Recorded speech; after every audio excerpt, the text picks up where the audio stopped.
A very good morning, class 11. So today let's continue the reading of this chapter Mother's Day written by J.B. Presley. Right?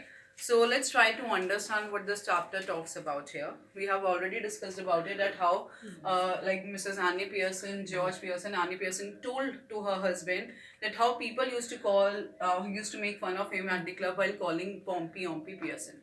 So now, not Doris basically here, Cyril. He entered into a scene. So basically now George asked from the Cyril, hey Cyril, you have been with me at the club once or twice, so do people really laugh on me? So Cyril said, while embarrassing, he said, yes dad, I'm afraid they do. So George said, well, I will be damned. So Cyril said to his mother that you haven't done good, that's not fair, you have hurt our father's feeling, you should not done it. So Mrs. Pearson said, sometimes it's good to hurt the feelings of others. And the truth won't to hurt anybody for long. If your father did not go to the club so often, perhaps they would stop laughing at him. So she said, sometimes it's good to hurt the feelings of others.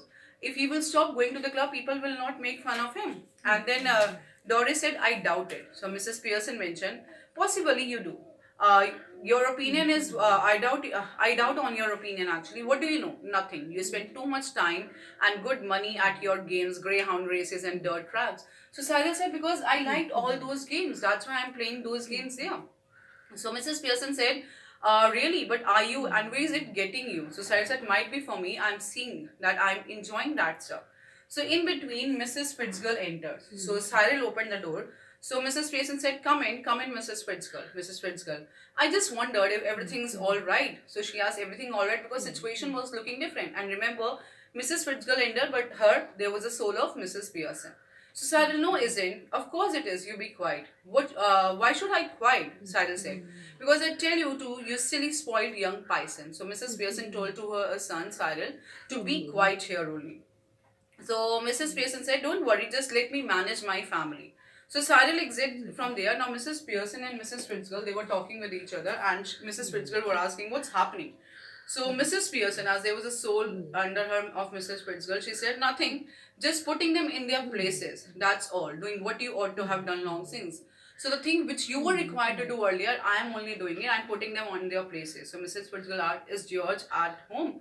So she said, yes, I have told him that people make fun of him at the club while calling him Pompey Pearson. So she didn't like it. She said, why you have informed, why you have disclosed this thing? So she said, it's really, it's a need to tell him. Doing them all of a world of good and they will be eating off your hands soon. So if you're doing everything good for them, they will take you every time for the granted. So she said, okay, I totally agree. Mark my words, Mrs. Pearson. So right now we are discussing about it only, that how Mrs. Pearson and Mrs. Fitzgerald had a discussion that she's putting the family members on their places, which you might have done it earlier. So I guess this much is clear to you right now. Rest we can discuss in the next class. So read it. If you're having any doubt, ask, and send the worksheet